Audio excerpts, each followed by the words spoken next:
What's going on, everyone, and welcome to another segment of TXR, episode number 123, the best place on Sunday nights to kick back and listen to Xbox talk and all kinds of other topics going on in the gaming world.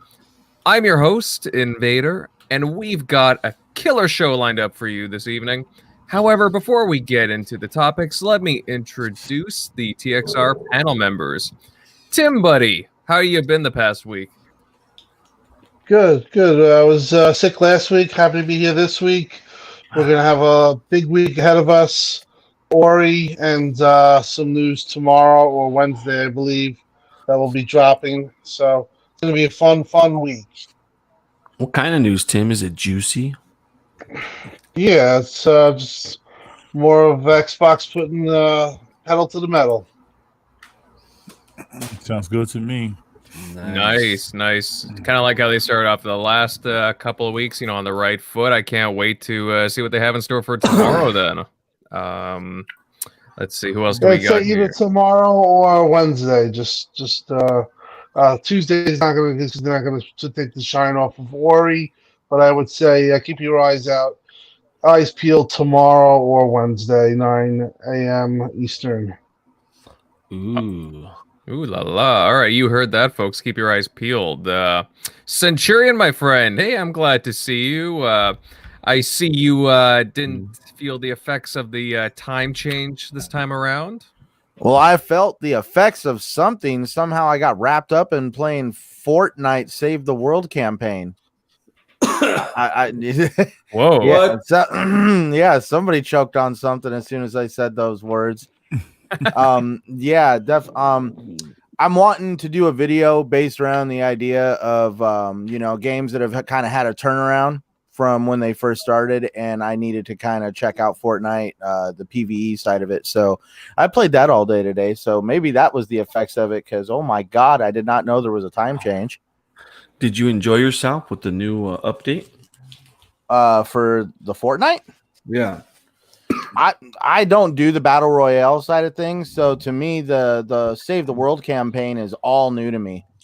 I've never tried it out until right now, so to me it's completely new. If you want my honest opinion, I'm actually enjoying that more than the battle royale.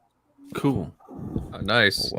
Well, wasn't it like originally sold as like the whole Save the World thing?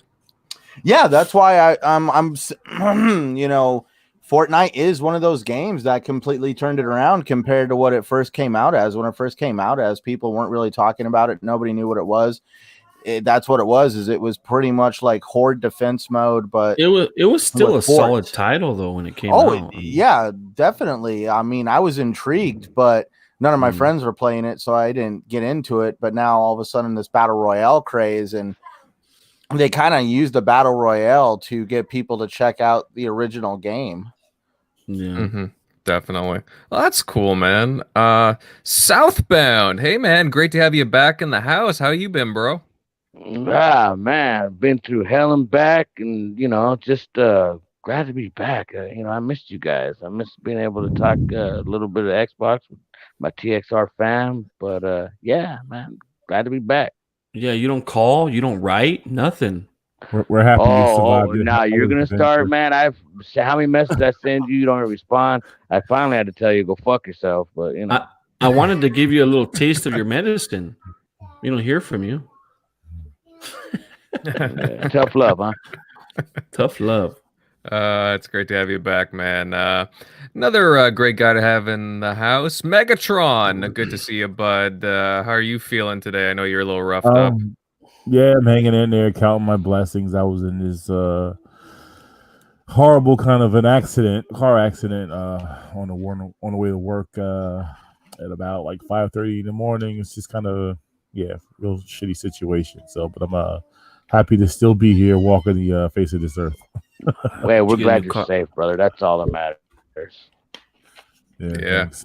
Glad to see you're in one piece, and let's take your time over there.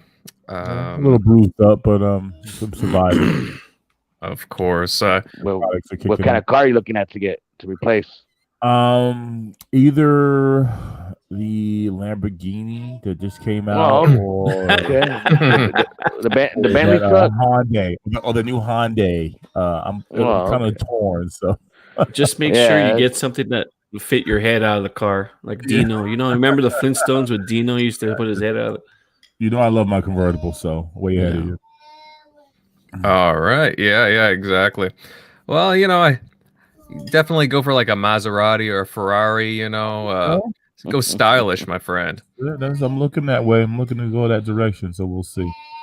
Definitely. And last, of course, not least, Jeremy. How's your week been, man? Good, man. I haven't done much gaming this week. I think in part because I've been a little busy, but I finally made the switch. Well, again for the 18th time, but from Apple to Android again. I picked up that S20 Ultra.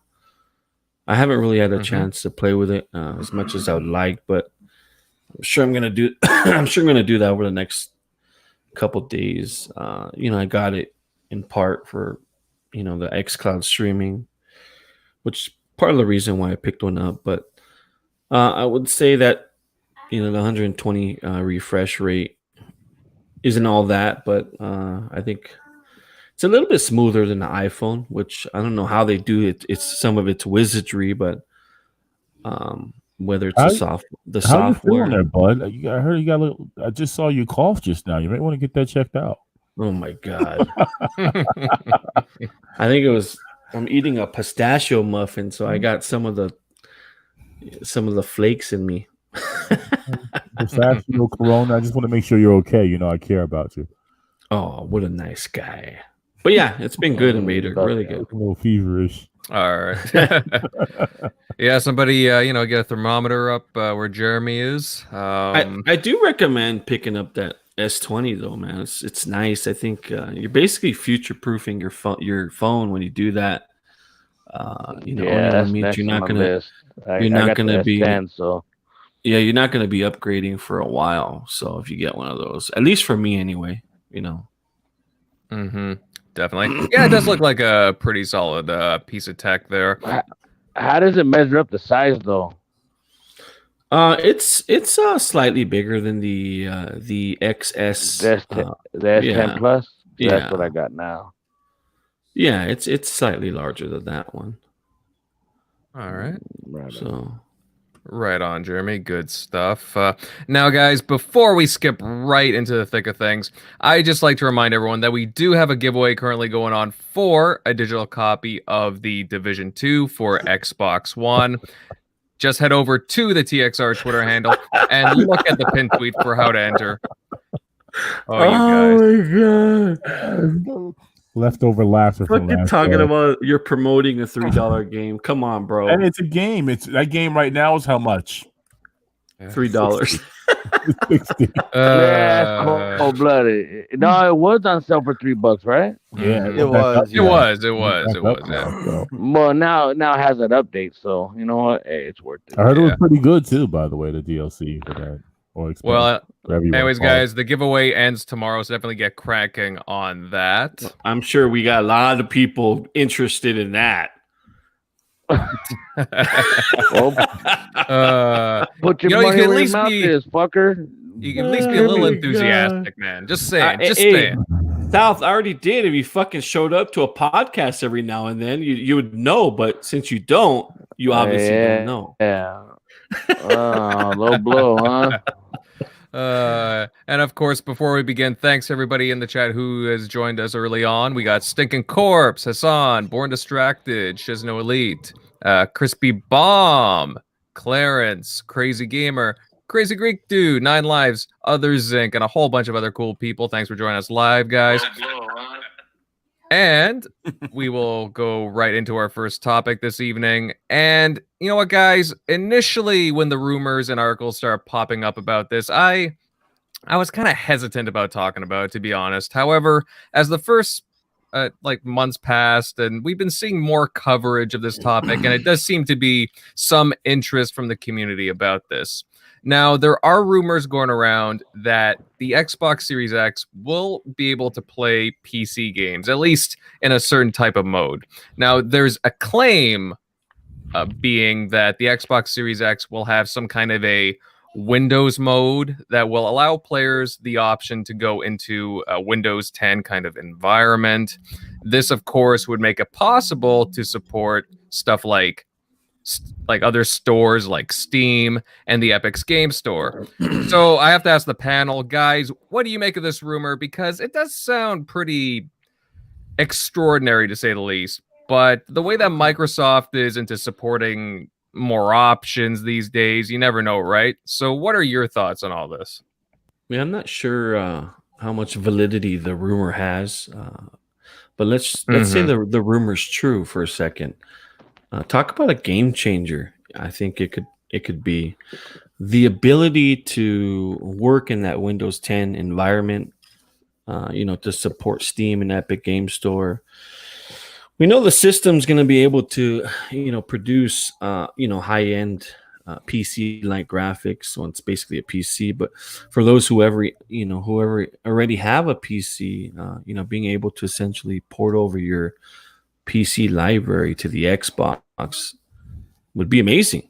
I know I have some games on a large amount of PC games just ready to be played, and I don't really play because I'm not a PC gamer.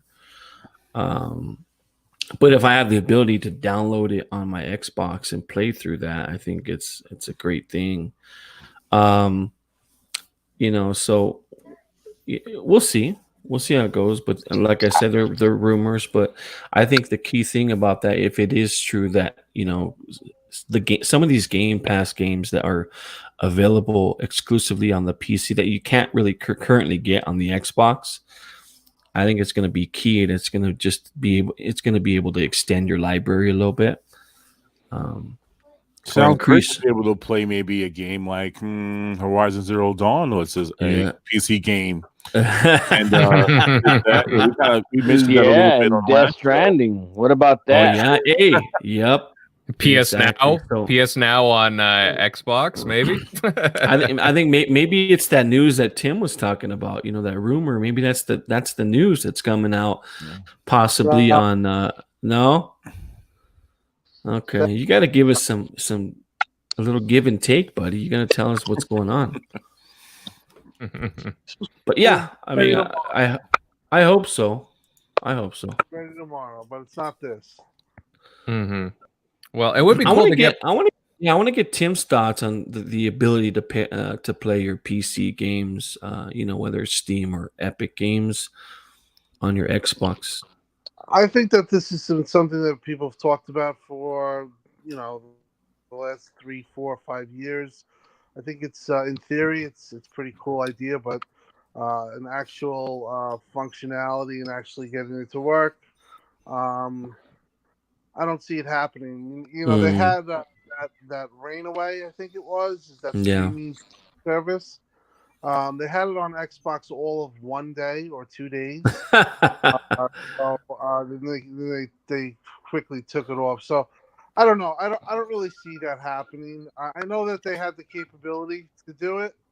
Even going back, if you guys remember when they did the streaming for the console, when it was just streaming from your console off your Wi-Fi, they actually had tested PC too, but they never implemented it. And I just think that there's a lot to go with that, and I just don't see it happening, to be honest. Maybe in the future, but I'm someone who kind of feels like it's not going to happen. Maybe it'll come with PCX Cloud. I know Brad Sams talked about it, but I don't know. I'm kind of in the no, it's not going to happen, crowd. Yeah, I don't know. I think that like Jeremy was saying, it's kind of a game changer if to be able to play PC games on the Xbox. I mean, there has to be some kind of like app or something to be able to use that functionality. If you're able to stream a game to your phone, why wouldn't you be able to, play and install there games? Is an app. They have the app for 1 day. There is an app, and it was on Xbox for one day, and they took it off. Well, that's what I mean. Like, I mean, obviously that was a couple years ago, right? They could have refined it. They could have put more work into it. This was recently. I think it's called. I don't know, Chad. If you're listening, I can't leave this the SteamYard because once I leave, it'll knock me off. But I think it's Rainaway, or it's some type of service where you can actually play your PC games and stream it. Yeah, well, I mean, but regardless, though, there has to be some kind of app that they can produce, you know, on the Xbox side to be able to install a PC game, right? I mean, you know, it's basically like, hey, it's just let's game just say for Windows. let's just say that Xbox bought Steam, and that's it. That's the end of it. No. Wow. That was. No. Hey man, if it was true though, this would definitely make the Xbox the ultimate platform to play every damn thing you wanted to play, whether it's Steam or whatever is out there. I'm not a PC guy, but I'd definitely be more interested into dip my toe in that ecosystem if this was allowed to happen, and then taking the advantage of streaming your phone. These games to your phone, that'd be great, bro. I mean, that's it. Well, just imagine all the Sony guys, how they would feel if what I mean, if you'd be able to play their exclusives, from PlayStation, from PC to your Xbox. Oh my! I'm curious. God. Is Final Fantasy VII PC and PS4 day and date, or is it just exclusive? It's time, but it's never day and date when it comes to the PC. Oh, okay. It's usually about 6 months. Yeah, it's just like counted days where you just wait for PlayStation games to come to PC, and so you can just throw them on and be able to play it on your Series X. Yeah, imagine that. Oh, wow. And it looks better. So it's still, I mean, just like Horizon Zero Dawn, Death Stranding. You can play through an app. God of War. Yeah, all aboard, baby. The Last of Us, you name it. Oh, that would be the day. So we're not we're not denying the fact that it's not. We're all agreeing that it is possible with the technology to do this with the Xbox console. It's just for me, I don't know if it's going to happen because of all the, I guess, the red tape in between, all the stuff that they would have to overcome. God, there'd be a lot of red tape involved in trying to get stuff like that. No, what kind of red tape would it be though? I don't think there'd be red tape like what South's saying. No, but that's where you're saying like if they knew the Xbox was capable of doing something like that, where you could play a PlayStation game, you'd be wondering like, would PlayStation be doing something to make sure you couldn't do that? No, as long as it's on PC, quote unquote capable. There's nothing they can do to block it. Yeah. I mean, really all they're doing is Steam would be doing is just essentially, giving Xbox access to sell more of their games. That's really all they're doing. So red tape, I don't think there's any red tape from it. The only thing I could see is if Xbox would really want those storefronts to appear on their console, but at the same time, I mean, if they're into playing nice, I mean, if they want it to be more PC-like, and you have all these different, different stores lined up on your desktop, there, like, I don't know, I don't really see what the big issue is. They want ecosystem, they want those numbers. And let's be frank, who really would buy a Series X to play, PlayStation games on their Xbox? I mean, come on. No, I wouldn't think anybody, but I mean the ability to do the option to do it would be right. No, exactly. Yeah, but why wouldn't you? I mean, if it's saying that I don't have to spend another $500 on another console to play those games. That's one barrier that's down. Why not? Why is it? I mean, you might have a lot of people that may want to do it.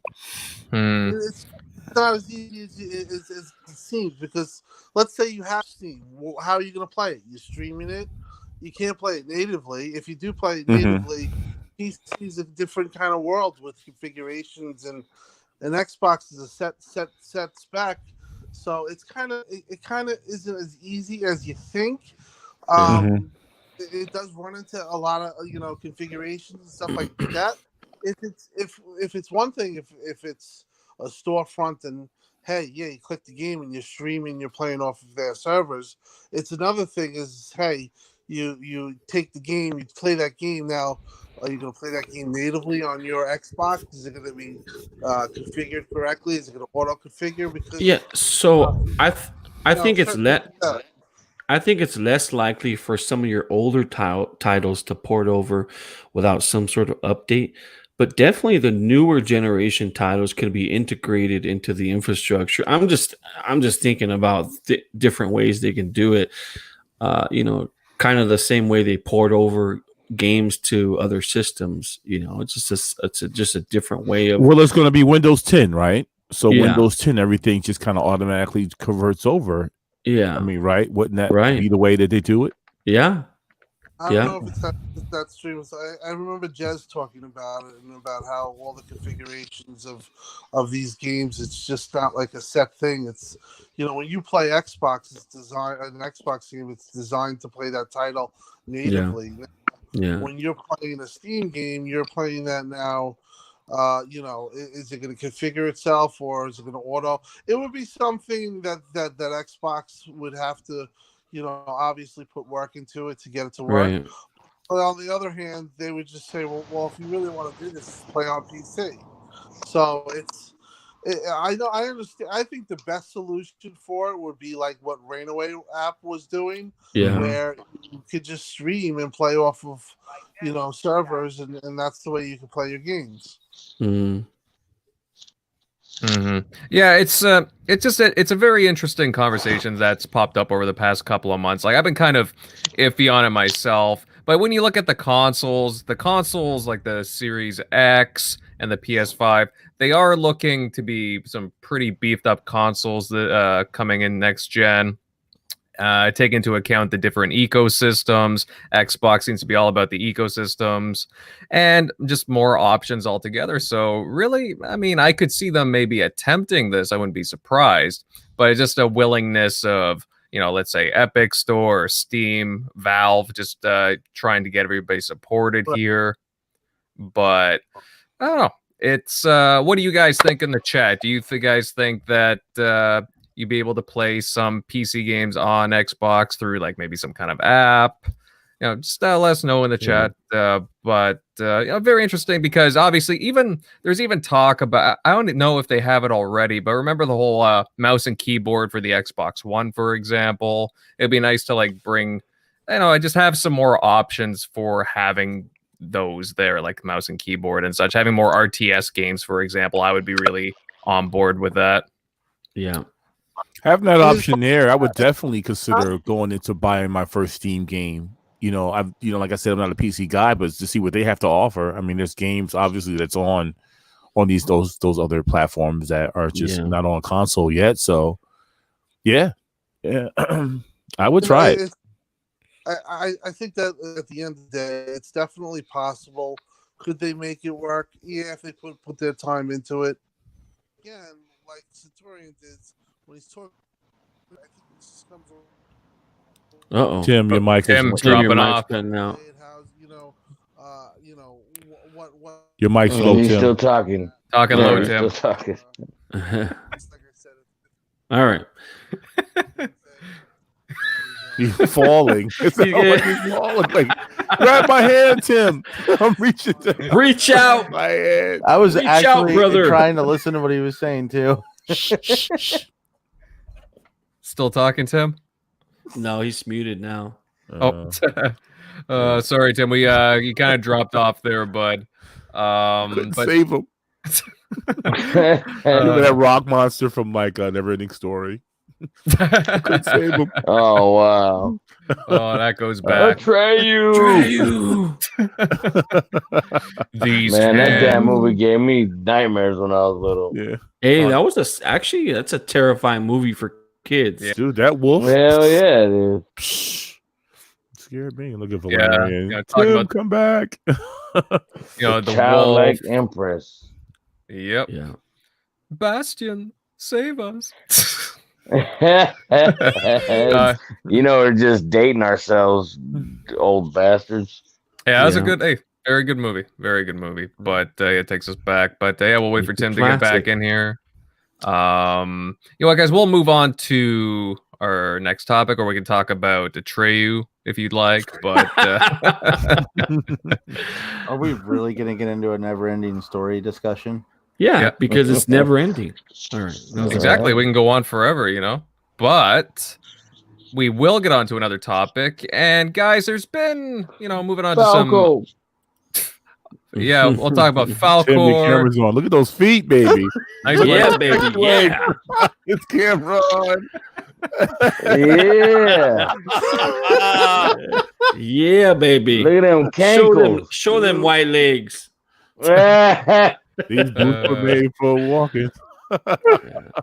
Good stuff, Tim. Yeah, moving on to some other news, guys. And Phil Spencer certainly enjoys dropping teases these days, doesn't he? And I have a feeling he'll be doing some more of that. Earlier in the week, Phil tweeted a picture of Gears 5, stating, and I quote, "Checking out some Gears enhancements with Mike Rayner and team.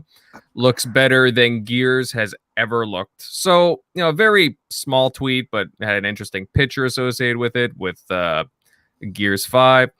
It was just very interesting comment here from Phil, and from what it looks like, guys, we'll be seeing some improvements for Gears 5 running on the Xbox Series X. Yeah. What kinds of enhancements do you think that we'll be getting, or what would you guys like to see overall? So I think for sure they're gonna hit that 120, no doubt about it. Yeah. Yeah, and I think ray tracing is another one that it's gonna be featured. I think if they add those two things, I might give that title another go. Yeah, don't. I got a Yeah, technical stop. question though. Yeah. So if I'm running on an Xbox One X, right, and another one's running on the X1 Series X, I mean, are we compatible with multiplayer if it's 120?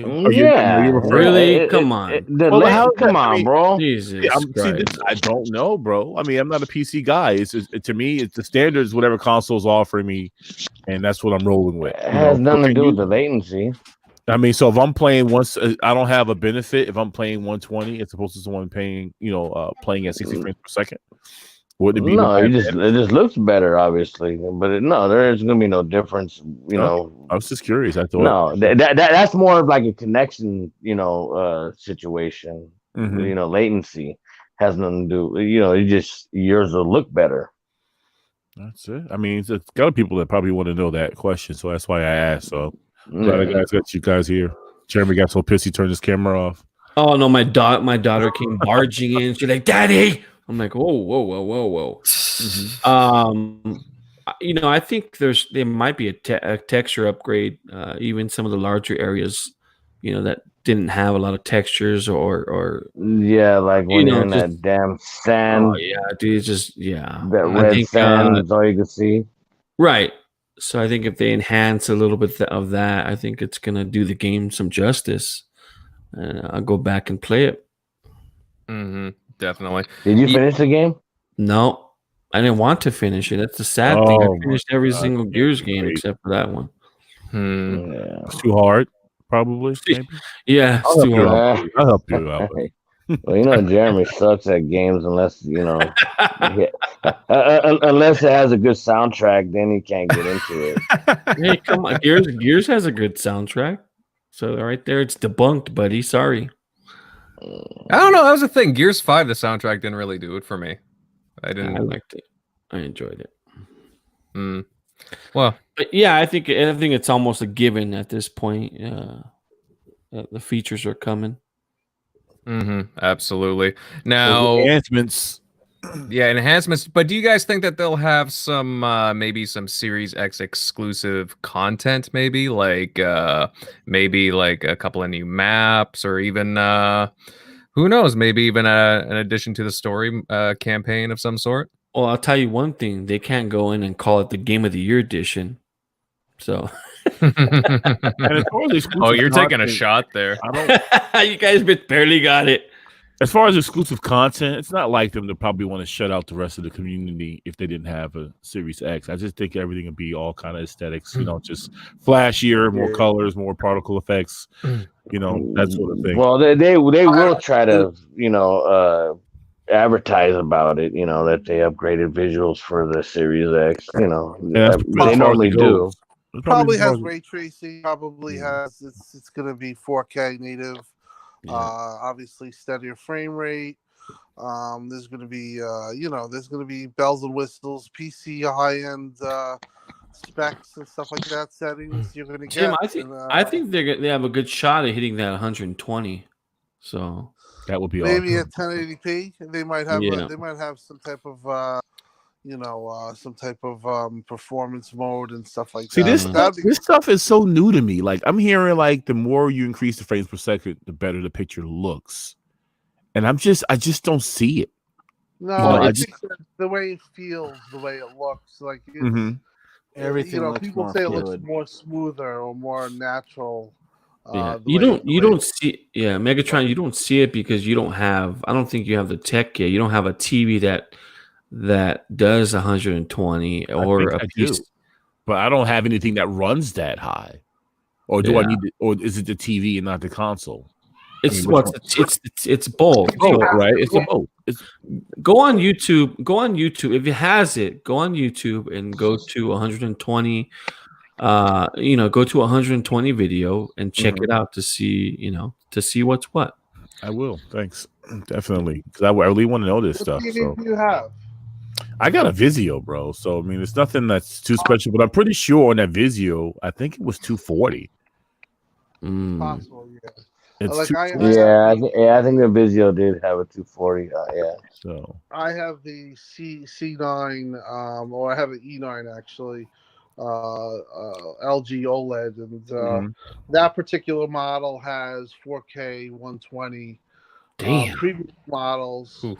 60. like the E8s and the C7s and the E7s, they are 4K 60. Yeah. So and most TVs though, to get 4K 120 that's a real high end TV, probably a Yeah. 2019 late 2019 TV. Yeah. Mhm. Jeremy, how big is that TV in the background, anyways? Oh, it's a 70-inch. I went with a 70-inch. Oof! Wow, It just looks big because he's in the bathroom. You know. It does actually. Too good. But yeah, it's gonna, Phil's definitely teasing this for a reason, obviously, and you can expect some. Who knows? Tim, is this we're gonna be hearing some Gear stuff tomorrow? Do you think? No, I think tomorrow is going to be a little bit bigger than that. I think that or Wednesday when the news drops, I think it's kind of like what they've been doing the last couple of weeks. If you've been following, Sweet. Damn, Timmy got some inside track. The stuff we're hearing from Gears is what I expect. I expect to have better quality, fidelity games with the new consoles, with early upgrades. What Tim is alluding, what I think is saying, I think it's just more so just some new stuff that we haven't heard about, or it's stuff. I mean, it's been teased by Shinobi, and there's some people that have been teasing it. What it is exactly, people have their suspicions. I'm not gonna. I might tell you guys off the air, but I wouldn't explicitly say. But it looks like it's good stuff. It just looks like it's a continuation of being transparent and being open about what they're doing about next generation. And let's see. We obviously got the Ori news, so just further of that, it's just Xbox is they're not hiding. They're being they're saying, "Hey, look at us." And they're the only ones being proactive right now. They're the ones sticking out their chest, And Tim, that's going to continue. Tim, you would know the last 5 years, I've always really dreamt about Xbox doing something like this, where they're just dropping news, every single week. And that's one of the things I was frustrated with was there was no hype for the brand the last 5 years. Now that they're all of a sudden they're bringing news every week, every day almost, it seems like, which is great. I mean, it's good for the fans. Well, it's they're good geared up for next generation. Listen, as you know, they got their asses kicked this generation, and from 2017, I think that they've been really gearing up for the next gen and the next generation push. And so far, kudos to Xbox and Phil and that employee that stood up in the room and said, let's stop doing the same things over and over. Let's do stuff and let's try to be bold about it. Because if we keep doing the same things that we're doing, we're going to get the same results. So that person was the person who pushed for the Game Awards show and what they did with that. And it seems ever since then, they've been really riding a good momentum and a good wave. And now I think that they just really realize that they're kind of in the driver's seat with this. And being why not talk proactive about versus it? reactive is like Right. really showing the difference. The proof is in the pudding, and it just they're on the upswing right now. Because there's no Right. answer from the other Showing side. that confidence, man. Right. There's no answer. And I think that one of the reasons why there's no answer is from the Bloomberg article. If you point to that, they want to actually see what the price is, or they want to see where Microsoft is, so they can kind of adjust to it. Sony has they killed it this generation.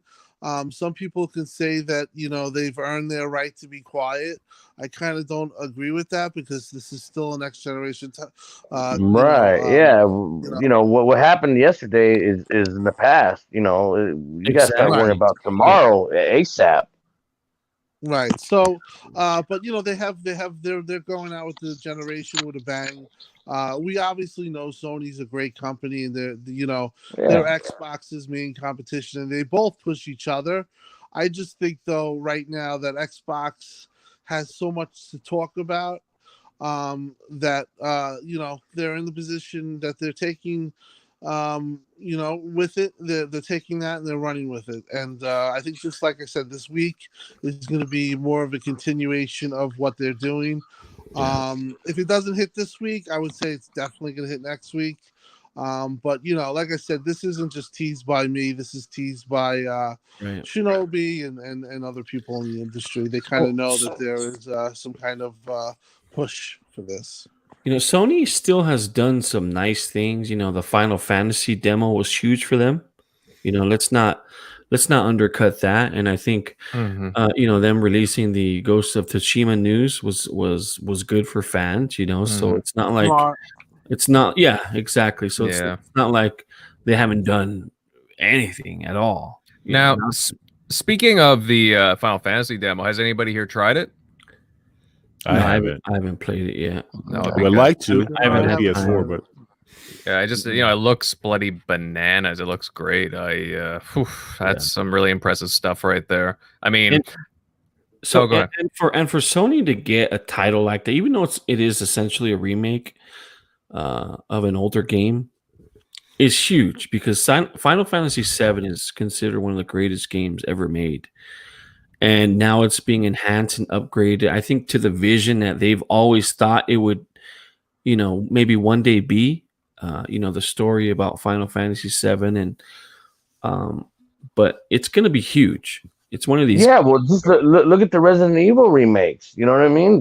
Like that was, by a lot of accounts, was the best game of last year. And that was a remake. Yeah. So, while Resident Evil is not a world-renowned title, but you get what I'm saying. Yeah.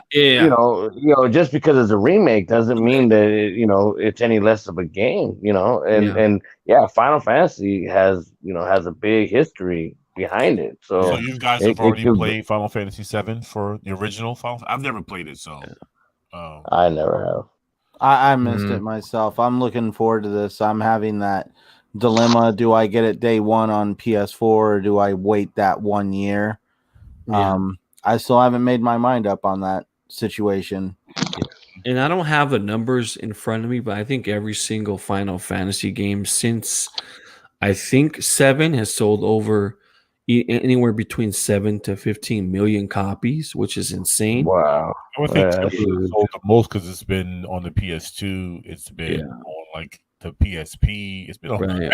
everything, Right. and now all 3 platforms currently now. So Yeah. 10 is my favorite. It's the one I played the most, though. I enjoy Final Fantasy 10, but I'm really looking forward to Final Fantasy 7 because I've heard so much good things about it. So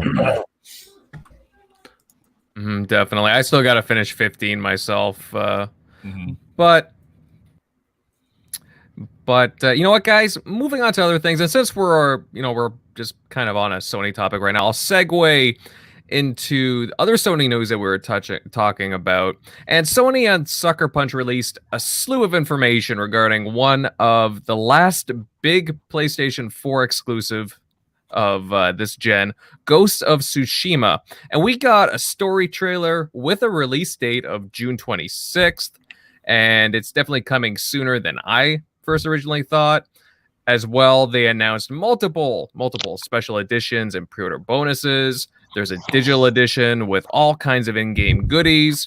As well, there's a physical collector's edition with some pretty neat stuff, such as a mask and stand, art book, steelbook, a cloth map, wrapping cloth, and a war banner, which it's a nice collection. I kind of like it.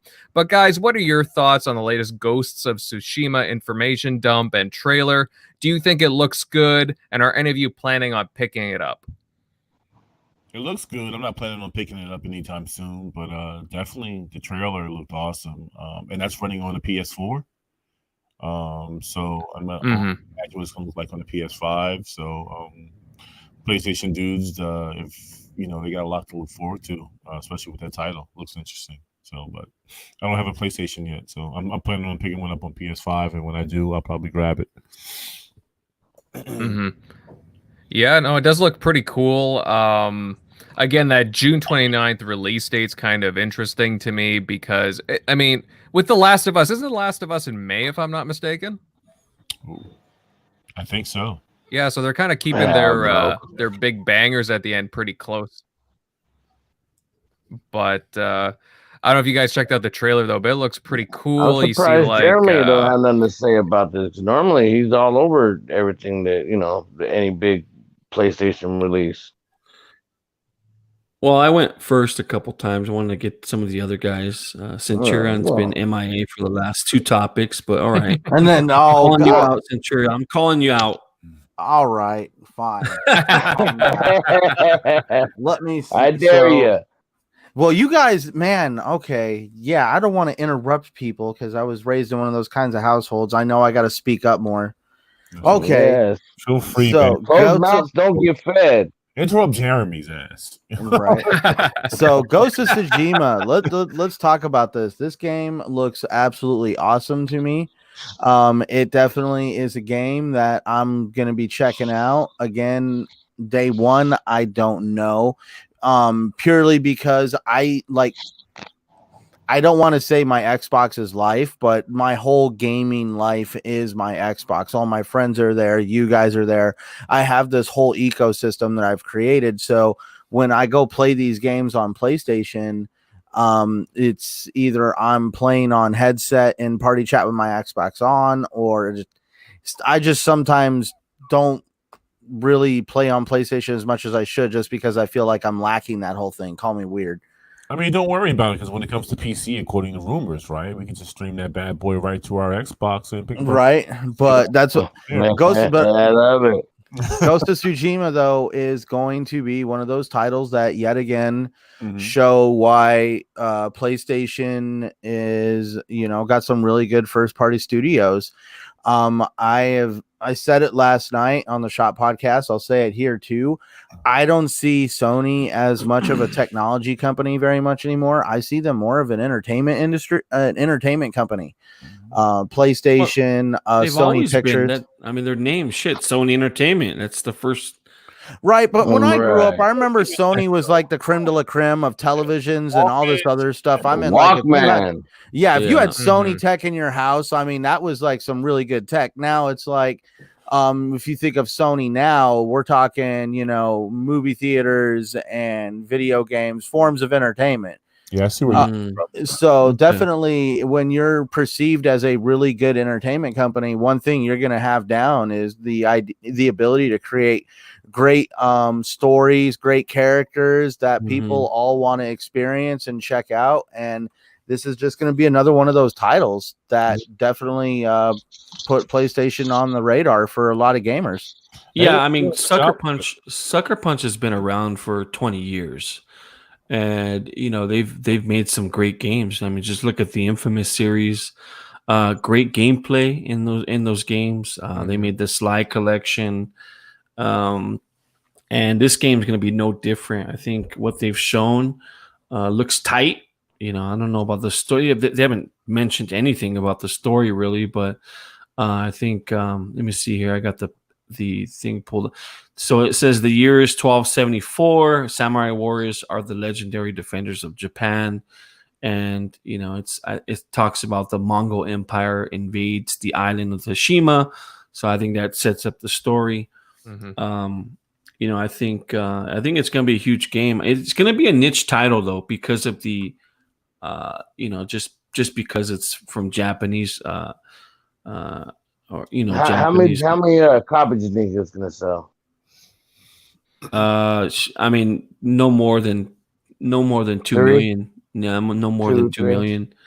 Yeah. I don't know. Like you could put it up there with. Sorry, you go, Megatron. No, I'm sorry. I didn't mean to cut you off. I was wondering what the gameplay was going to be like. It's going to be like Dark Soulish, like Sekiro, or mix of action and stealth elements. Pretty much, it's open world. Oh, okay. Well, the if you look at the videos and all that, man, the game looks beautiful. It looks great. Obviously something that I would never play. You know what I mean? But it looks damn good. Mm-hmm. Yeah. I think they're going to talk a little bit about Genghis Khan and the history behind that. I don't know if it's going to be a complete history reference, but maybe something with the Mongolian dynasty, and I don't know. We'll see. I was going to say you could put it up there with Kingdom Come Deliverance on how they were going for a game title that was historically accurate to a point, and I'm wondering if we're going to get that out of Ghosts of Tsushima. Are they really going to go for that historically accurate storytelling, or are they going to go a little bit above and beyond that? Sounds like a lot of work. When was this game originally announced? Like 2 years ago. Yeah, because everyone is surprised by the date that they're saying they're going to release it on. Not that they say they can't, push it. Yeah, June 26th. Yeah. So PS. If they have enough time to come up with that. Yeah. Now, do you guys think that with it being like very, very close to the start of the next gen, do you think we'll see a remaster, or do you think it'll just be native on the PS5? No, it's going to be. There's going to be some sort of remaster to it for sure. They're going to remaster all these titles, and don't be surprised if you see some of these remasters, like some of their newer titles, like The Last of Us, and are they going to charge you for it? Who knows? Probably. That's the thing. That's funky, man. They do that. The Xbox is not charging for their smart delivery. They're not charging for their first party stuff, right? That's funky. First party, but it still remains to. Sorry, Tim. Go ahead. No, but if they do that, I wonder what the kickback. Do you think that they'll listen? Especially with the Pro, you got God of War, Spider-Man. None of these games ran for native 4K, and now you have an opportunity to say, hey, you could replay all your games just like we all did with Xbox One X, and you could play them at 4K native. And if they go in and they do some of the work and they enhance it, are they going to charge for it? Now, that is a big question. Now, I heard that third party is going to have the ability to either use the Xbox, because the Xbox is built with tools that you can enhance your title ever so much. Yeah. But if you go physically into the game and you change the frame rates and you do that, third party is going to actually have the they're gonna if they do that, they're gonna probably charge for the upgrade. Yeah, Now, I I'm mean, wondering, just look what happened last gen, Tim. I mean, right? because we got The Last of Us is a perfect example. It came yeah. out. It came out, and 8 months later, they charged the remaster. I mean, I can go down the Yeah. list. You go look at the Oh Resident yeah, Evil the series, Assassin's Creed. Assassin's Creed. You look at the Borderlands series. You look. I mean, I can Yep, literally name yep. 20 games. More than that. So, but do It's you more think than that that. you True, think it goes true. how? I'm going to ask the panel. Do you think that they'll charge for The Last of Us 2 and Ghost of Tsushima another charge to play enhanced on PS5? I don't think so because they would get absolutely killed publicly, and I think that's You know yeah. what? I think they'll go off of what CD Projekt Red does with Yeah. Cyberpunk. Yeah. You know what? I think they will have some kind of a backwards compatibility, and I think you will be able to play the PS4 games. I have a feeling. That's I funny. think Right. I think what they could do too is let's say they do decide to release these titles on the PlayStation 5. I mean, everything's going to be backwards compatible. So what they can do is maybe charge $10 more for the upgrade if you already have it, or Right. charge the full price, which would be $60 if you don't. So I think you're going to see a little bit of both. So number one is if if you have the title like God of War, then they're going to charge $10. I'm just throwing it out there, $10 for the upgrade. Mhm. If you don't have the title, maybe it's going to be $60. Maybe it's worth it if they sit there and they up Yeah. the frame rate. I don't know if is God of War 60 frames per second. Yeah, but that. but that just goes into the how do they know? I mean, obviously, if it's a physical copy, how do you know that you have it? Well, is there like does it come with a code or something? Yeah. Like, there's a lot of things to think about, like how Yeah. to figure that out. Yeah. Someone's running a That's lot a of good point. interference. There's a lot of interference with somebody right now. Probably my shit connection. Uh, Let me mute it and see if it goes away. yeah, I don't know. it went away. It's fine. It's fine. It's Just blame Tim. Yeah.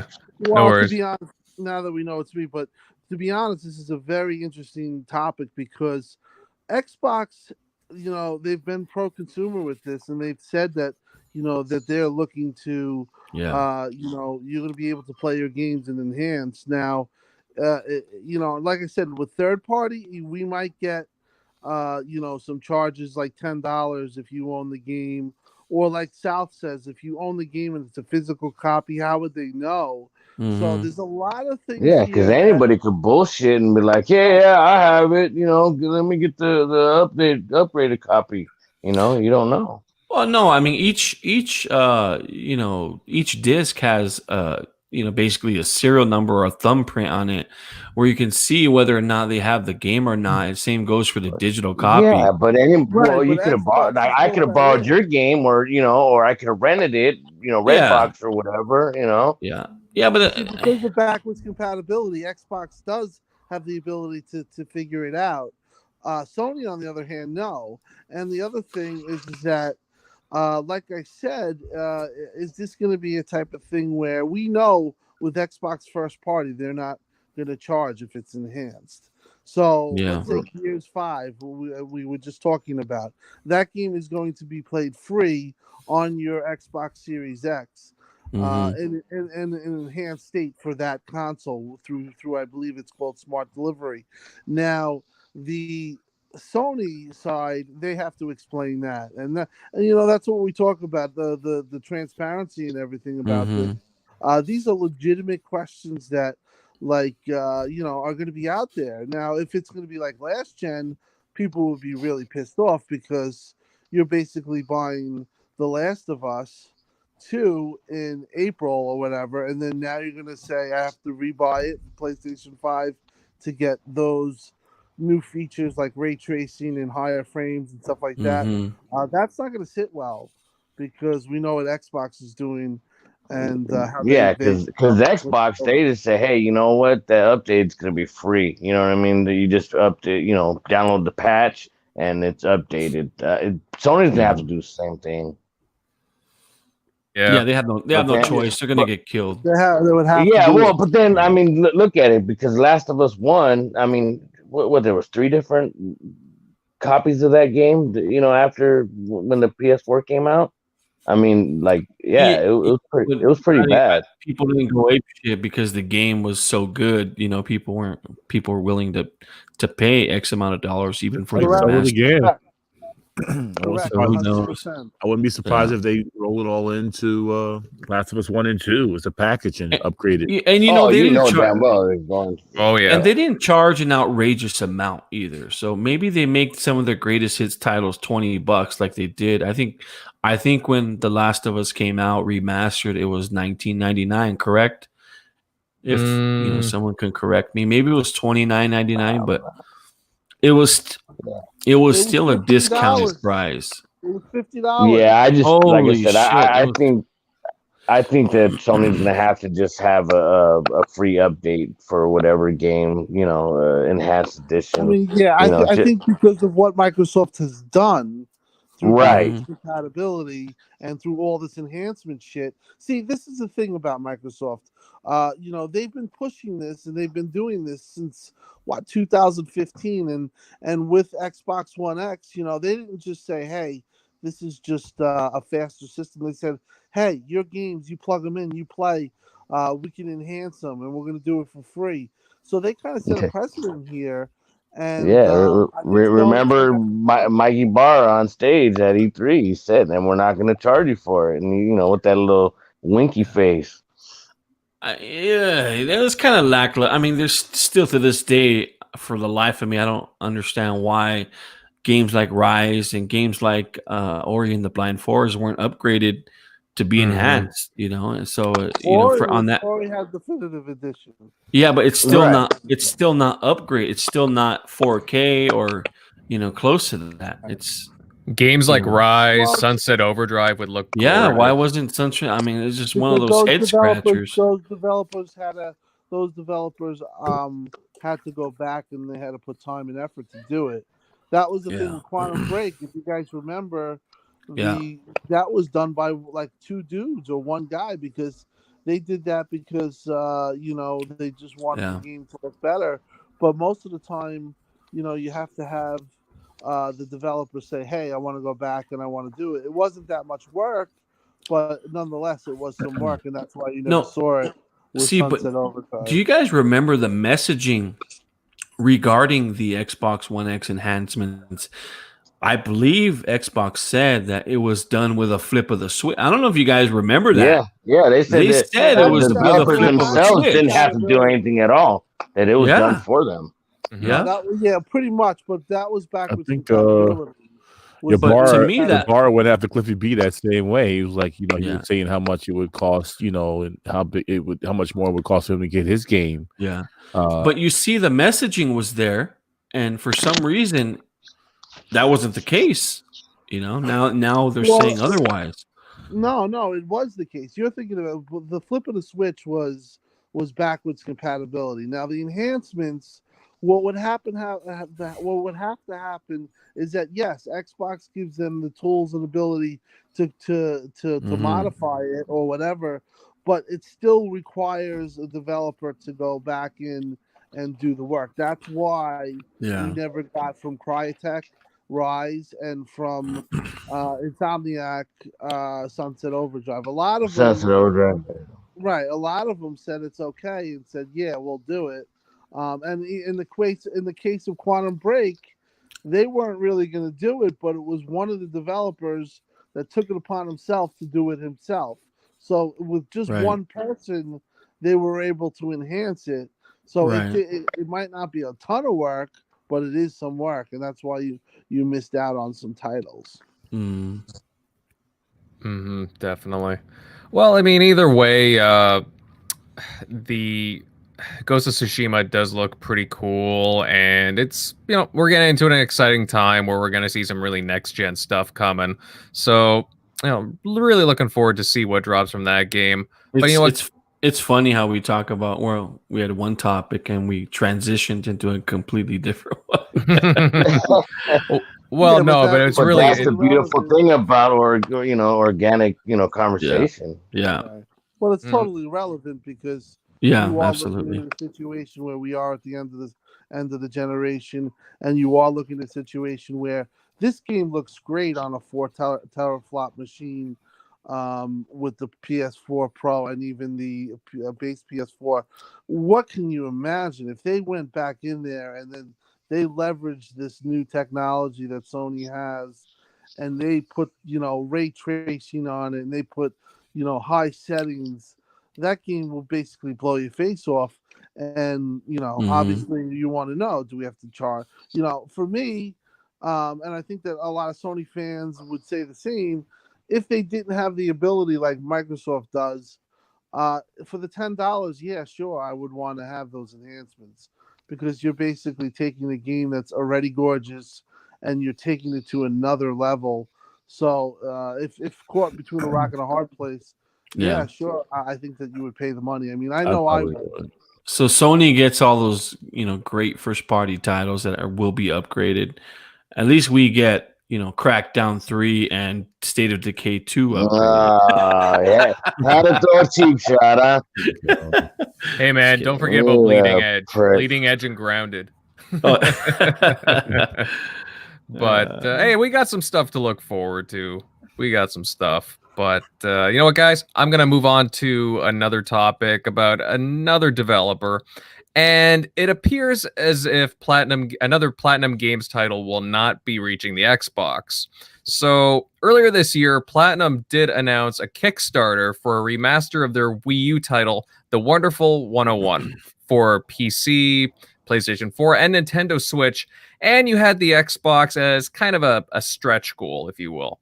However, during a recent interview with Gematsu, game director Hideki Kamiya says that the Xbox One version is now dropped because it would not be an easy port, which it's kind of an interesting comment there. He stated that we did plan and want to release on Xbox One, but the fact of the matter was that the original engine for the game and the engine for the Xbox One are very different, and it is not easy to port the title to others, to other systems. So give the port to a different studio, you dope. Yeah, exactly. I think it's horseshit. Can I? I'm not, because I've been quiet, but I want to speak up on that one. I remember when I saw this pop up on Twitter. Isn't PC and Xbox One x86 architecture? I'm just saying, like, is it PC? Like, is it the phrase go? Xbox is PC, PC is Xbox. If it works on a PC, like, I'm just saying, like, I'm saying right now, something's funny. Something's funny. If it can run on a PC, but it can't run on an Xbox One, either you're doing something wrong or something's funny. So this is my theory on it. I think because he's trying to outsource the funds, meaning he's going through Kickstarter for this title, for Wonderful 101. I think he is. I'm not 100%, but yes. Yeah. So I think he's trying to find either one, a publisher to he's trying to get some money behind it. So I think that's the reason. I'm a little frustrated that he's saying that the game is not coming to Xbox, because I love this title. I don't know if you guys ever played The Wonderful 101, but it's a phenomenal title, and it's just another disappointment from Platinum. Because I think that there's definitely an audience for these types of games. And I think Kamiya is still bitter about the whole Scalebound debacle. He could be. Exactly what I definitely. Yeah. Yep. So maybe there's some maybe rape. there's still some bad blood between Xbox and Platinum, which is unfortunate because Platinum was a huge supporter of the 360 at the time.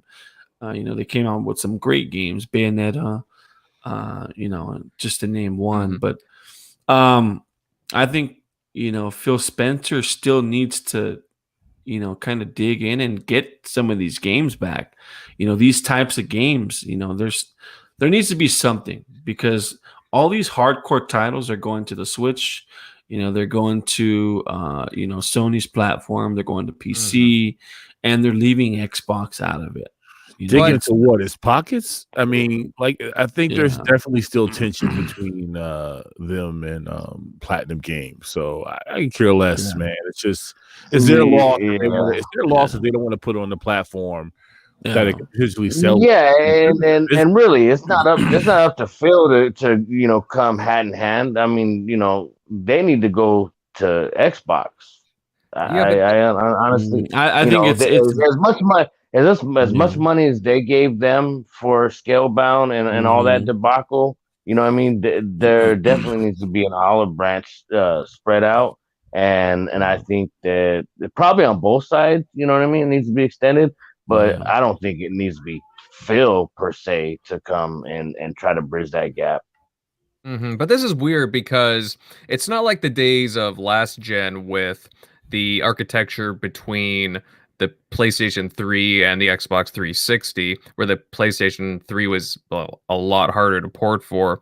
I'm under the understanding that like Xbox One and PlayStation 4 are basically the same architecture, if I'm not mistaken. Somebody can correct me in the chat. You have some things like with the original Xbox One, you have a different RAM architecture with ES RAM and stuff like that. So it might not be as simple as we think, but I definitely think that it probably would cost a little more money and it would take a little more time. And quite frankly, their relationship with Xbox is not great. So yet another game that should be on Xbox that is on Xbox. And it's kind of annoying, but well, who's played the title here? I haven't. Besides myself, I have not, but I've heard good things from people who played it. Yeah, it's over the top. I mean, you guys have played the Beautiful Joe series, right? You're the only one person that has played it. Jeremy. Yeah, so it's a lot like Beautiful Joe. It's just over the top, real quirky, big-headed characters. Just comic book style, fast-paced. I was really surprised that Bayonetta 2 wasn't ported over to the Xbox or the PlayStation. Yeah, that surprised me. Well, I think that's more of a Nintendo thing, right? Because Nintendo published that. Did they publish it? Oh, okay. If they published it, then I understand. But yeah, I was really surprised that I didn't see that. Wasn't Platinum just purchased or? No, they haven't been purchased yet. Well, what happened was I think they got financing from Tencent for something, but they're not purchased. Okay. But that's what I'm saying. They can go out and get the financing or get somebody to port this game over, and they can do something like that. Well, originally it was a fundraiser. I mean, it was a crowdfunded thing. That's where this is getting a little sticky. And they wanted people to put up money, and they put Xbox. You put Xbox in the thing, and then people are actually putting money towards this, thinking it's and then they drop Xbox. it. Yo-yo company, man. Listen, I don't know. At this point, I think that Kamiya and Xbox are just. I don't know if you'll ever see his games coming on Xbox. Platinum just in general. Their relationship with Xbox is gotten a little bit better, but it's not a great spot. And it is on Phil in some aspects to try to get the support or pay for it. I'm sure if he said to, if this game was a big deal, Phil could say, "Hey, we'll give you this amount of money so you can subsidize the on a crowd-funded system." With his Kickstarter thing, right? He's going to end up paying for the Kickstarter for all three consoles. This was going to happen, all three platforms. I wouldn't trust it, not one bit. It'll be after the fact. Well, the shit that they pulled with Scalebound, I wouldn't trust. Okay, guys, this game is not. It's not going to cost a lot of money for them to just port over at all. The article I read was the Kickstarter was supposed to be for $50K, and it finished with over $2 million. Yep. Yeah, they made a lot. Well, no, why is it not coming to Xbox? Right. If it only cost $50K and they quadrupled it, then what's the problem? Make your money, run your business, make your money, and sell it on all on platforms. you would Yeah. think. But it's frustrating too because Platinum, I mean, for all of Kameya's hijinks and the issues with Platinum, they make some really awesome games. Like, for example, I remember playing Vanquish like maybe a year ago. Oh man, that was such a good game. That is such a fun, bloody action game. If there's a Vanquish 2, like that, I can't wait for that. And this particular title, Invader, is a very niche title. There's not a huge following with this title. It's not like they're gonna go out and sell millions of copies. And I'm be surprised whether or not it'll be able to get over that 1 million mark. You know, but yeah, because from what I'm to understand, it's like you have all these different heroes, right? And they have all these different abilities. Yeah. So you basically gather up your heroes and then you fight, and you can use different heroes, and they'll have different abilities, and you get some of their abilities. But it's a fun game. You would be. I'm surprised a game that looks like that they wouldn't be aiming to put it on Game Pass, just to have that ability for people to come check it out. Yeah, that'll be perfect for Game Pass. Absolutely, Centurion. Yeah, absolutely. Especially if they want to do games with gold. Yeah, technically. But actually, funny enough, did you see any of Kameya's recent comments? I think it was at PAX where he wants to do like a whole bunch of sequels, ideally, like Beautiful Joe. Like he would love to go back to Scalebound. Apparently, Did you see that really? Yeah. There's an article about it, or a few articles actually. Well, the brothers over at the Iron Lords, they met up with Kamiya and Platinum. So I don't know if they released their interview with him yet, but yeah, they got one coming out. So I'm sure they'll have a lot of information. And for those listening, type in Wonderful 101 soundtrack on YouTube. You guys will get a kick out of it. It's fucking hilarious. There you go. No, it's hilarious. It's hilarious. It's a hilarious soundtrack. It's bonkers, just like the game. But go check it out. Bonkers. You heard it from himself. It's hilarious and bonkers. Bonkers. But all right, guys, we'll move on to what will probably be the last talking point for this evening. And I'm sure many of you are aware the Google Stadia, it has had a pretty rough launch period, to say the least. And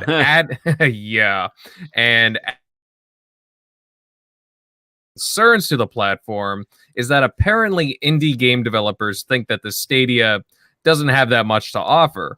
Now, speaking with Business Insider, a few prominent indie developers issued concerns about the platform, and one anonymous dev stated that we were approached by the Stadia team, and usually with that kind of thing, they'd have some kind of an offer that they could give you of an incentive to go with them.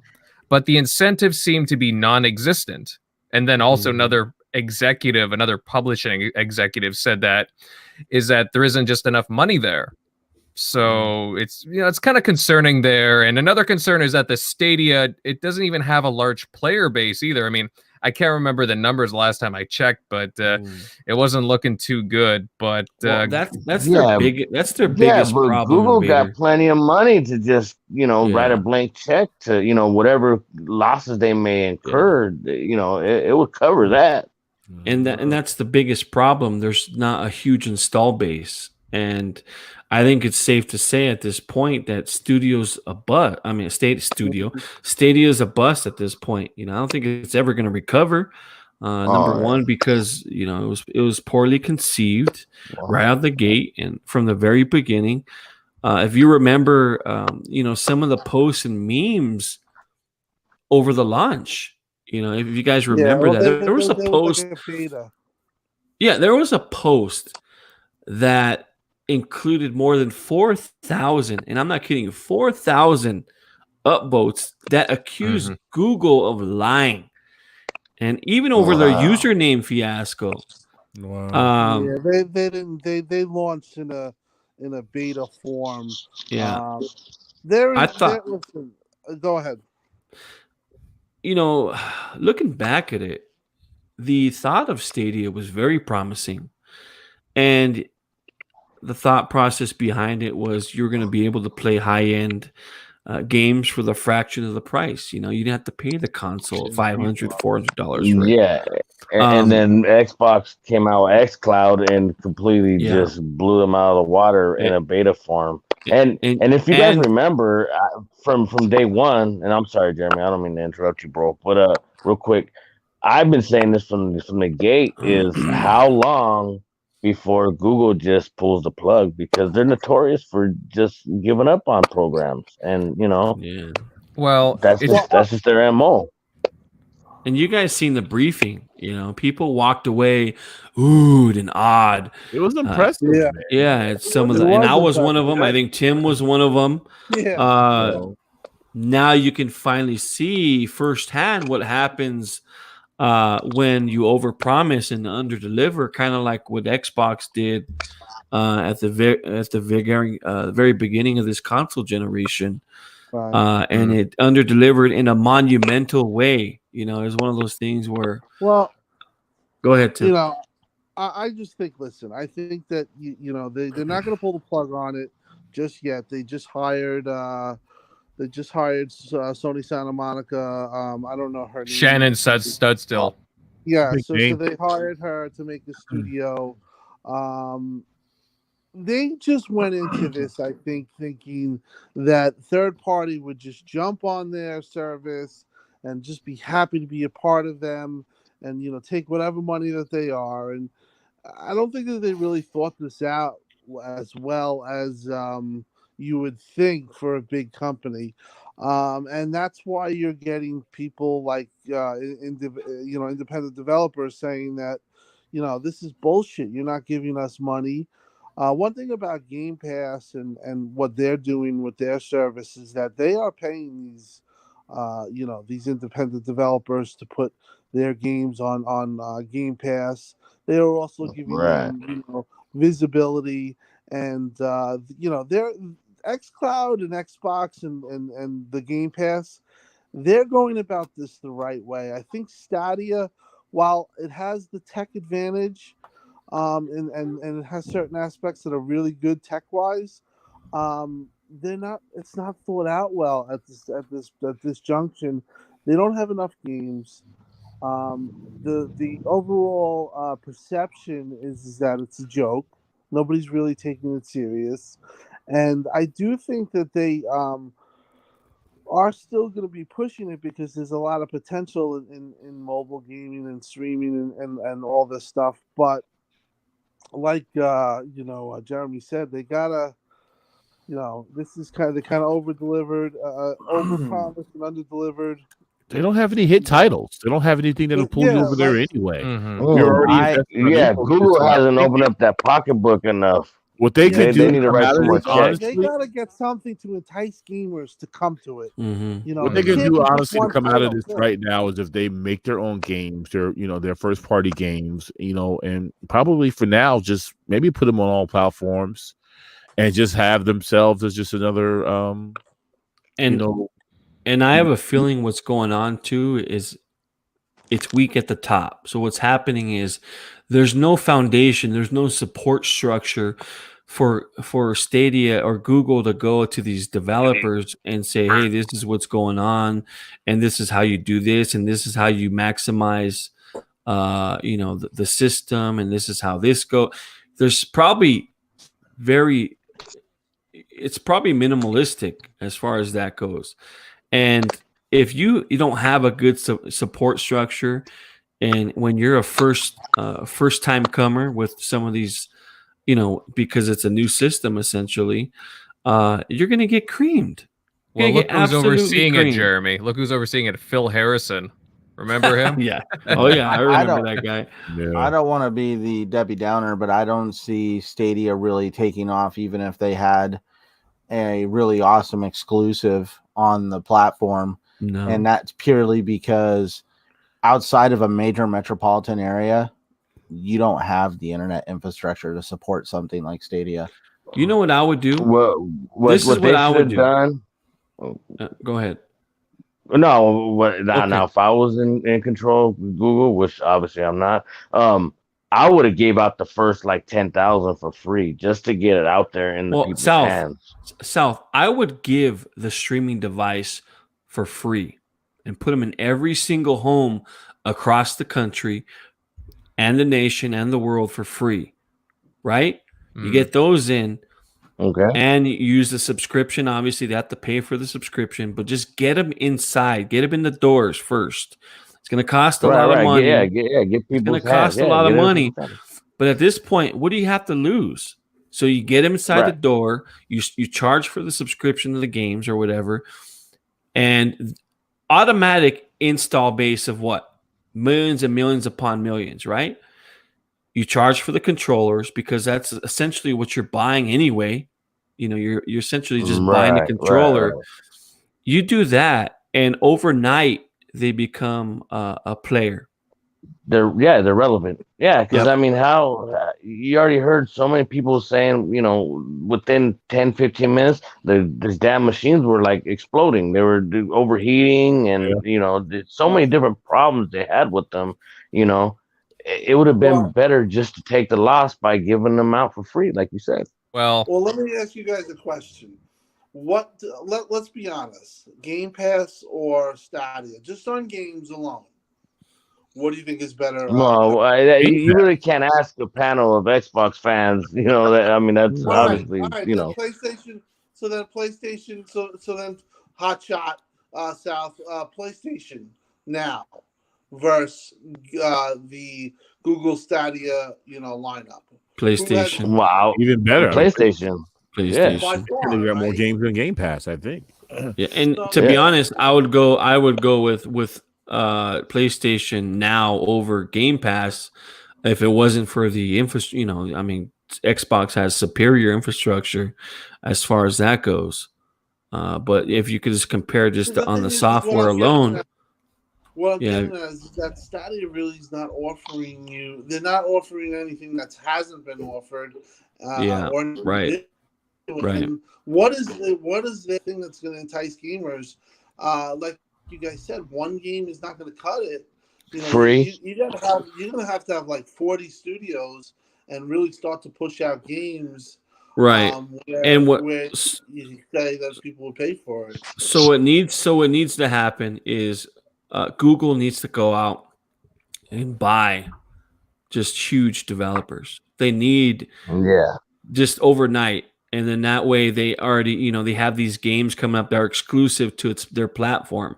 And we're not talking about kiddie games. We're talking about big games and big companies making games for them exclusively on that platform. And that's what they need to do. Are they going to do it? They're not going to do it.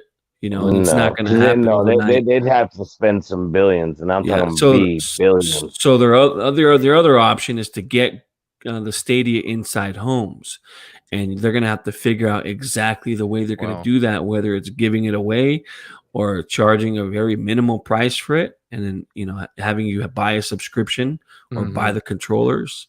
Well, it's funny you mentioned that, Jeremy, because originally the founders who originally like got into the Stadia originally, they had buddy passes that they could give to people for like a couple of months to, you know, play the games with.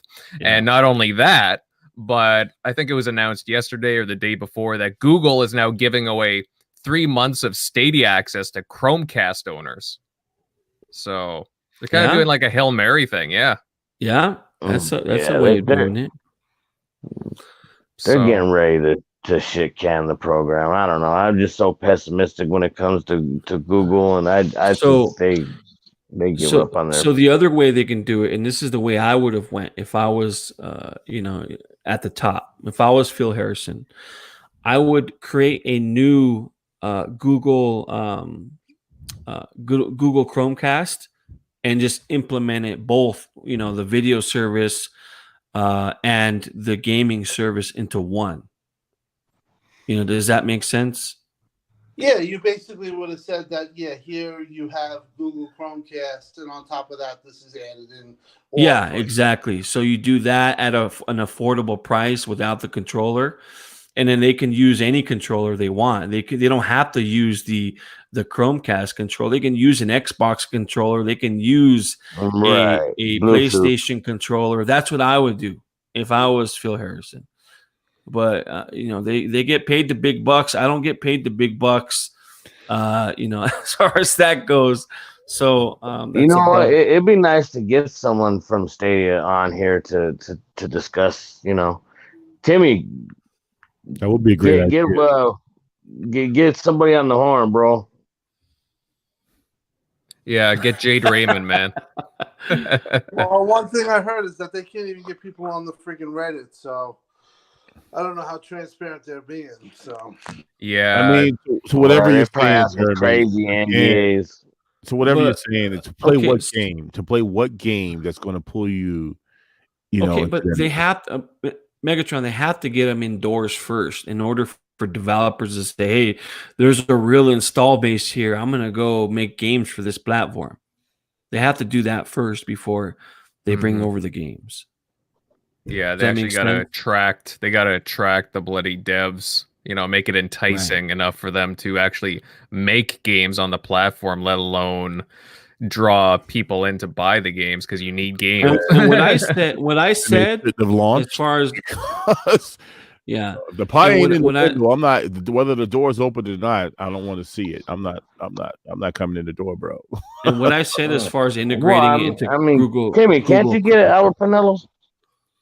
He's with Amazon, who's but Amazon? Oh, I thought it was with Google. Oh shit! All right, I'm I'm an gonna try idiot. to get Phil Ramirez. He's the brother of Mr. Jeremy. But I mean, really, do I make sense as far as how Mhm. to integrate it and how to get him inside homes and et cetera, et cetera?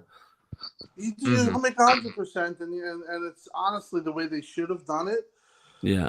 The problem is like you said, first impressions they're lasting, and right now, like they got to start over. It seems like it's pretty sad.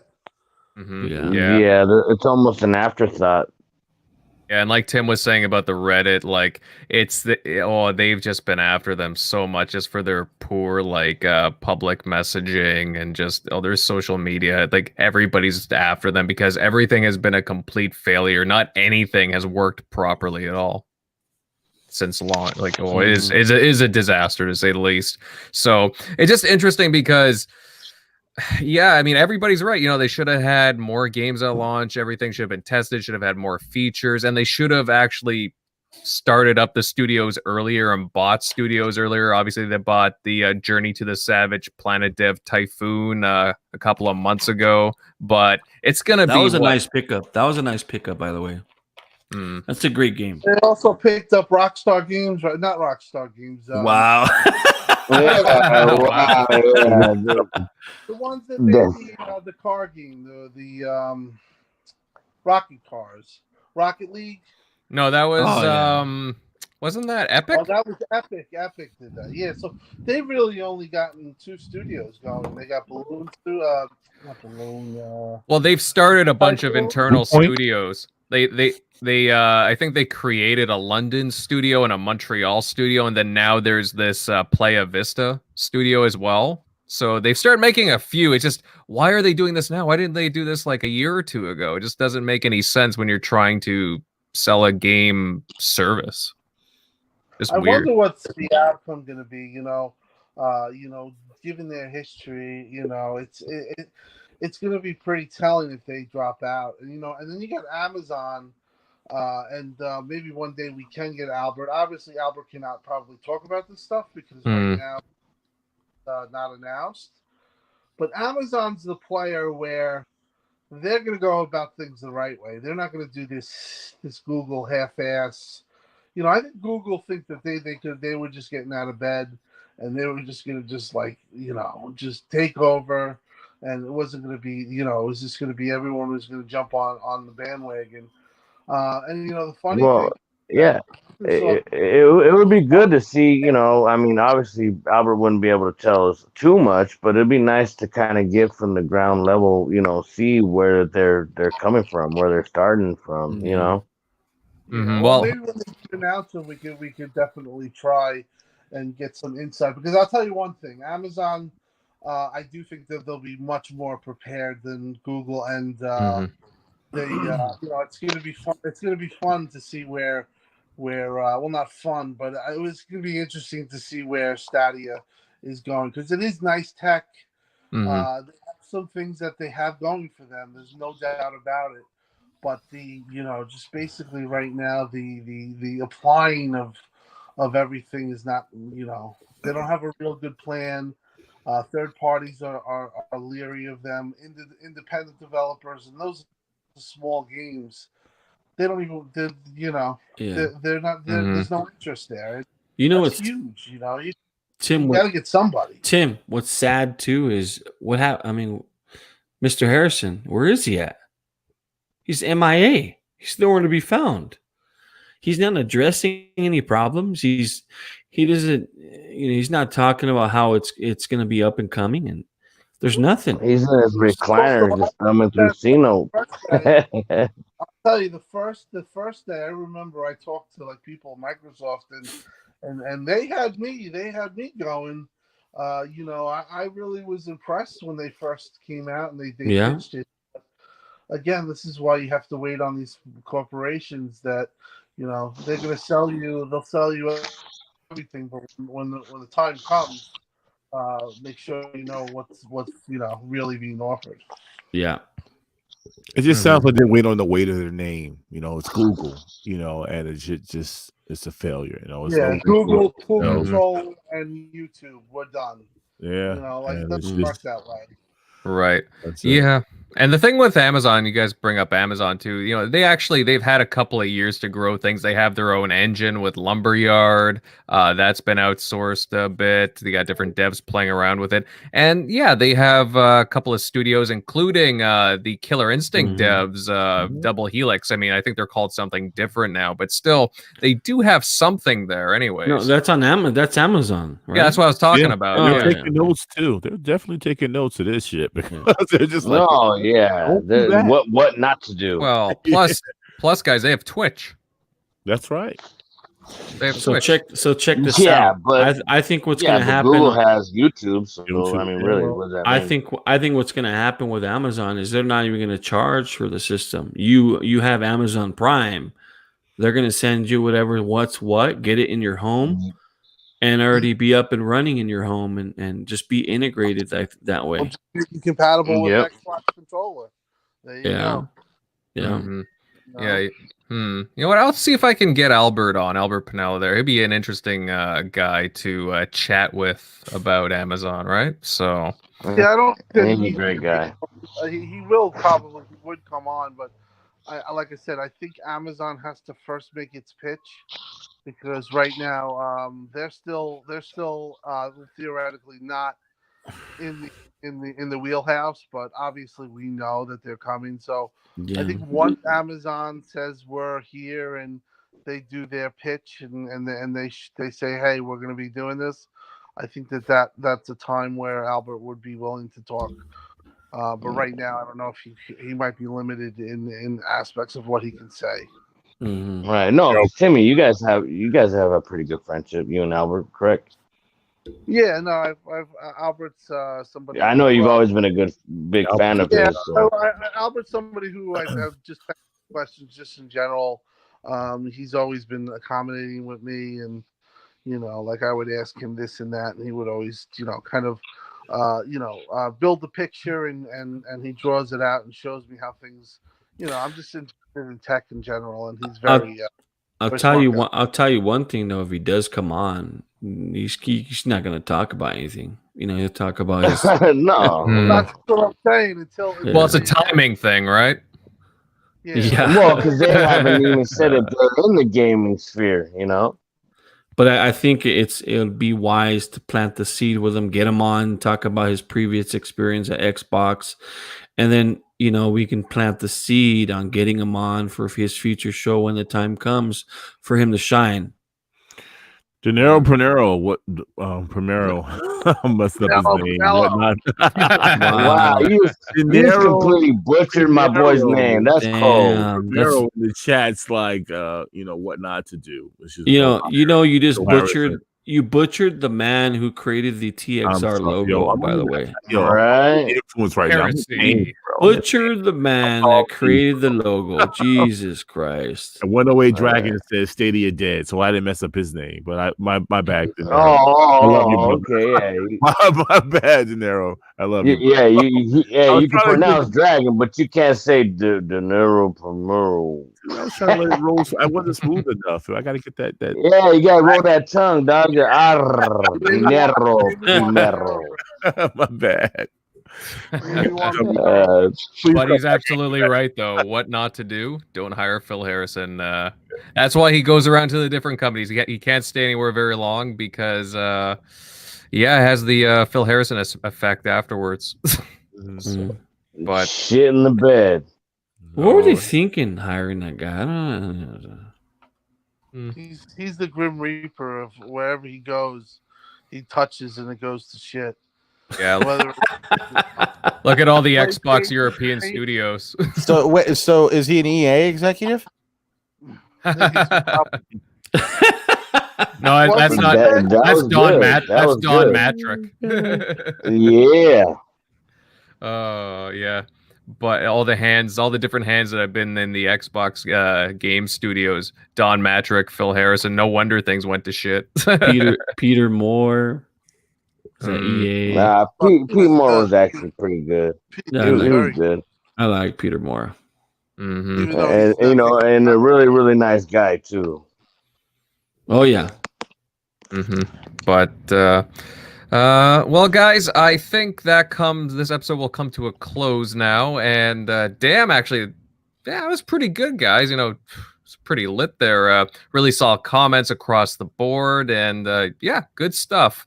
Also, a massive, massive thank you to everyone that showed up and participated in the chat tonight. Wait, Invader. Don't forget about the Division 2 giveaway. That's a great game. Whether it's $3 or $60, that quality. Well, Jeremy, I'm glad you're not being sarcastic about it. Otherwise, what would I do, right? Oh my god. No, I was not going to mention the Division 2, but hey, guys, we are giving away tomorrow, so thanks for bringing it up, Jeremy. But guys, thanks for coming out to the chat. Valorian, thank you very much. Other Zinc, man, we got Matt Jones. Hey, happy early birthday, Matt. Thanks for watching. Matt. Who else do we got here? Yeah, 108 Dragons. Thanks, bud. Mill. Lots of Diego. Oh, yeah, Double Barrel. Diego. Mr. Boomstick was with us. Thanks for dropping by. Boom. We had Jay the Graphic God, Dreadpool. Lots of cool people here, Mr. Kima, and so on. Thank you, everybody, for checking out the show. And, guys, if you enjoyed our banter, then consider sharing out this episode. Leave a comment. And, hey, subscribe to keep up to date on all things TXR. But before we leave, let's get to the panel outros. And Southbound, you were fired tonight, my friend. Where can everybody follow you at? You know what? It was it's nice to be back home with my boys, my family, my brethren. Yeah, but yeah, you could hit me up on Twitter at Southbound110, or you can get me on Xbox Live, Southbound110. Nice. Yeah, definitely glad to have you back, my friend. And Megatron, hey, bud, you lasted the entire show. Good stuff. Right. Where that morphine. Might be hacking De Niro's name up to pieces, but oh man, yeah, no, you're brave stuff tonight. Where can everybody follow you, bud? Yeah, man, as always, you hit me up on Twitter, Megatron_1975. You can always find me on Xbox Live. My gamer tag's Megatron1. And I'm there. Come hit me up. Let's play some games. You heard the man. Play some games with him. And Jeremy, always a good show with the Downer in the house. Where can everybody follow you? Hit me up on Xbox Live, Downer J. And remember, carry hand sanitizer wherever you go. Wow, you're in the middle of nowhere. You don't even see nobody. You can't even see your neighbors. And I can take a bath in the river. In the river. I told you he was doing something out there with all that free space. Over here talking about livers, taking a bath with them. That's funny. Hey, Centurion, have you tried that board game yet? Probably not. Dude, me and my wife are actually getting ready to play tomorrow. We've been reading the instructions. We've had some time now to tie this. So this is going to be an experience right here. Yes, it is, sir. And let me know how it goes. What game you guys are talking about? What board game is this? He sent me a game called Charterstone, which is a legacy game, and I mean, you played over a period of time. It looks really fun. Yeah, that board game's worth some money too. So don't get rid of that motherfucker. Oh hell no, dude! This dude, Some Jumanji board game. Live animals pull you in. Rhinoceros coming through your dining room. Go ahead. Jeremy jump out looking like Robin Williams with a beard. Oh my God. Butt naked. What year is it? Hey! Hey! Oh, too God. good. Yeah, Centurion, buddy. Great show tonight. Where can everybody follow you? Righty then. Well, like always, you guys can find me at Centurion1307 on YouTube, Twitter, and Xbox Live. And you can also find me right here on Sundays on the TXR podcasts, the Saltiest Gaming podcast on Thursdays, and the Shop podcast on Saturdays. And actually this Monday, we have an article coming up on the lordsofgaming.net on our interview with Thomas Mahler over there at Moon Studios. It's coming out tomorrow morning at 5 a.m., I believe, their time. So that will probably more than likely be like 2 a.m. our time. But yeah, like that's why I want to let Jeremy know here that anything that I have acquired as a result of being part of this community, like that board game, you've even bought me that game where the dwarves, oh my God, was it Deep Rock Galactic? Did I get that right? Yeah, like I mean, like everything that, dude, just being part of this community, being part of this podcasting group, I mean, like really is, God, I don't know how to describe it, man. It's surreal. Like I feel so blessed that I was accepted into this community. I was accepted by you guys, and I'm going to cherish everything and every memory I have while I'm here. Yeah, and thanks for showing up today, but not really showing up. I really appreciate that. Oh, dude, like I'm quiet because, like, I'll be truthful, man. Like, when Tim Dog was talking tonight, like he was like, Tim Dog has a lot of knowledge, man. He has way more knowledge than I do, and I'm not gonna be one of these guys that speak out of turn and try to say stuff just to be like, oh, I can add to the conversation. I mean, like, I'm just taking it all in. I'm taking everybody's opinion and all the information they have to give, because I mean, like, I love learning about this industry. But you know what? The reason why I want you to speak is because I really don't want to hear myself talk, and I really know the fans don't want to hear me talk, because Centurion's great. He's definitely knowledgeable, and I'm always listening to when he talks too. So appreciate the nice compliments, though. No, man, I appreciate could definitely all you guys. Yeah. Yeah. Well, you know, as a group, we all contribute pretty well. I was having a couple sleepless nights when I didn't know where Southbound was, honestly. Hey, buddy, you gotta get my number, man. Actually, I think we do have each other's number. I'd have to double check though. actually get used to that though, because after E3 he's gonna go MIA for like another 3 or 4 months. Well, from what I hear, E3 can be a pretty usually after the first of the year.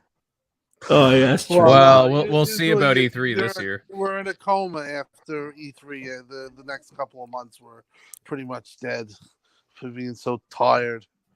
Yeah, that's even if there is an E3. Oh man, we'll see. You know, it's day to day, they say, right? So it's day to day. I don't know, guys. I'd be if anybody has anything booked, I'd be looking to see if there's some kind of cancellation. Just in case.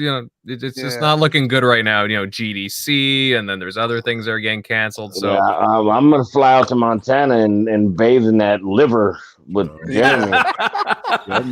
Dude, all I see is some Red Dead Redemption 2 stuff going on up there in Montana. Do a little cow tip until this all passes over, bro. That's all we got. Oh my god! Actually, people wreck their liver. People wreck their liver here. They drink a lot. They drink a lot of liver. Yeah, it's called boredom. Yeah, I was Yeah. gonna say, dude. They're drinking because they're like, how the hell did I get here? Mhm. Now I want to watch Blazing Saddles. Anyways, Oh my god. The uh, e- sheriff is near. I'll Either take that- role. I'm gonna go watch Brokeback Mountain. I don't know about you guys. Candygram for Mango. Yeah, I bet you're living broke back. I would have said Saddles. I would have said City Slickers, but okay, that works. Wow. I feel like I just learned something right now. Yeah, so we'll tell you Candygram for behind the Mango. scenes. I'm gonna go watch some I'm gonna go watch Brokeback Mountain. I'm gonna go light some candles and incense. All right. Yep. and then bathe in liver. All right. Right, and then after Brokeback Mountain, we're watching the Texas Chainsaw Massacre. Oh yeah, that's the best. Nice. Very good movie. Tim Dog, hey buddy, good show tonight, and nice little tidbits you're dropping there. We can't wait to see what's in store. Where can everybody follow you? Yeah, follow me on Twitter, and hopefully we're talking about some of the stuff tomorrow that I'm teasing. Like I said, it's some of the stuff going around on the inside. I think it's pretty, it's definitely Significant. real. I hope. Yeah, it's pretty significant. Not like 100%. It's definitely good news and continuation of what they're doing. So I'd say tomorrow, even as early as 6 a.m., just keep your eyes out. There might be Damn. some stuff. Are we talking like what- news article on the internet or second- something on that's- social I'm gonna media? guess I would say it's the second something console. like that. Something like that. Second Like an console. article. Another Xbox Wire. So an article. Yeah, Yeah, maybe It's something the- like that. That's just that's not been told. That's not like this is. Well, I'm just want to know, should I keep this my is- eyes on this is Google punch. and Bing, or should I be watching like Yeah, Twitter? Twitter, Mm. because everything's gonna come through there, and that'll be posted. But Yeah. I definitely think that there's gonna be more information, more transparency, Yeah. moving forward. And tomorrow or Wednesday Yeah. are gonna be the days. Like Tuesday is gonna be Metacritic for Ori, which I hope gets a 90. I'm pulling for it. For our friend Thomas. Gonna get a 94. 94 is my prediction. Well, yeah, the that's one what I've thing been I think saying. that might- 94. The one thing that might hurt it is that I think Thomas Mahler talked about it.